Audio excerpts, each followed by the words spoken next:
Hola, te habla David Forsberg.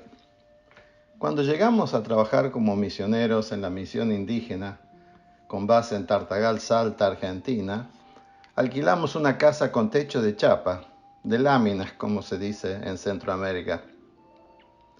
La primera noche sentimos unos ruidos fuertes en el techo de un galponcito que continuaba detrás de la casa. Un golpe fuerte, como que alguien había saltado y luego dado unos pasos sobre la lámina, y después un ruido seco, como que esa persona había saltado al patio.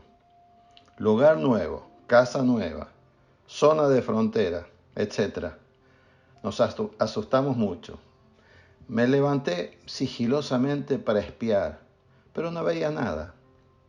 Cuando me estaba por acostar sentimos otra vez los mismos ruidos. Traté de mirar y no vi nada. En síntesis, una noche en vela, agregado a todo el cansancio del viaje y la mudanza. A la mañana siguiente nos dimos cuenta que había habido bastante viento y que había un enorme árbol de mango que daba sobre el techo del galponcito.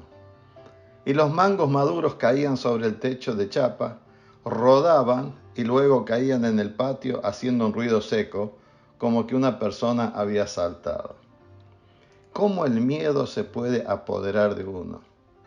¿Cómo uno se puede imaginar lo peor a partir de un ruido? Tengo una serie de experiencias e historias que te pudiera contar sobre situaciones que tienen que ver con el miedo.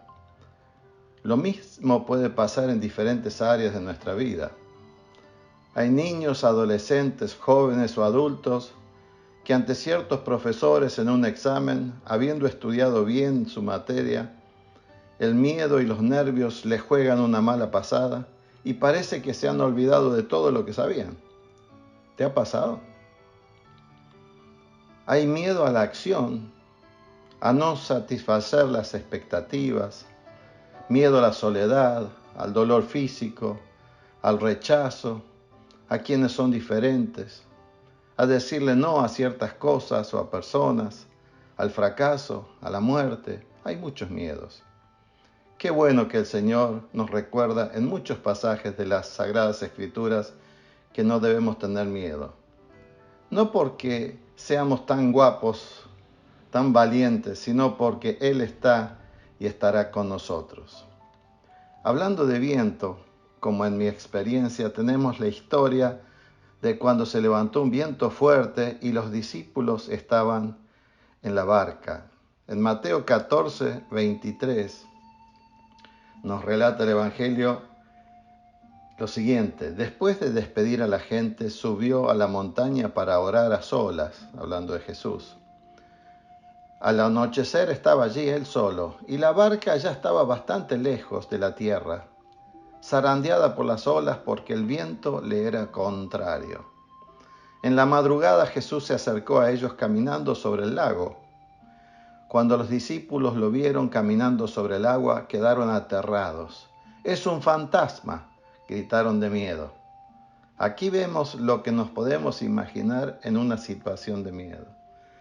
Pero Jesús les dijo enseguida: cálmense, soy yo, no tengan miedo. Vuelve esa frase: no tengan miedo.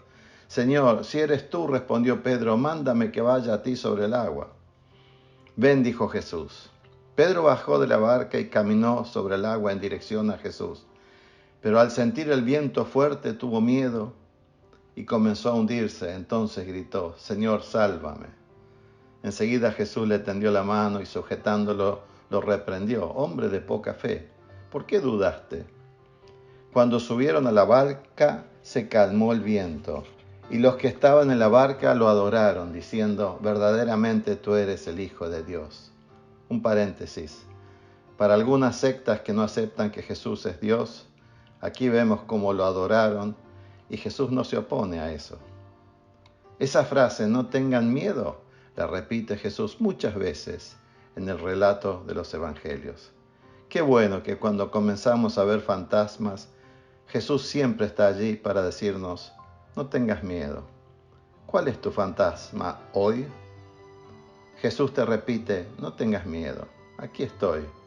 Estoy contigo siempre, hasta el fin del mundo. Que tengas un hermoso día en compañía del Señor.